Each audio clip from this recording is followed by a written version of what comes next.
Matagal-tagal din na hindi ko nakakasama ang mga anak ko sa bawat selebrasyon na nagdaan sa panlungkot at tahimik ng bahay. Masayang tawanan at kwentuhan.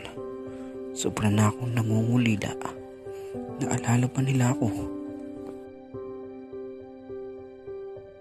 Hanggang isang araw, sorpresa ang tumating sa buhay ko.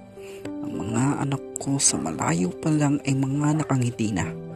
Tuluyang nang napunan ang aking mga pangungulila. Miss na miss ko na sila. At isa pa lang sorpresa ang hatid nila. Father's Day na pala. Namutan ko na. Isang bote ng alak ang baon nila para sa isang masaya at hindi ko makakalimutan na kwentuhan sa buong buhay ko.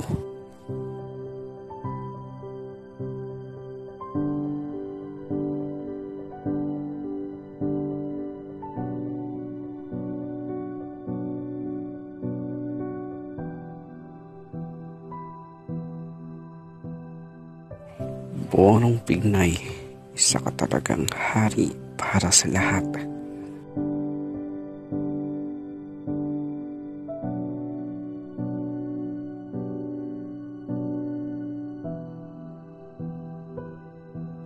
Magbignay pugay kay Burong, King Burong Sprite, Burong Bignay.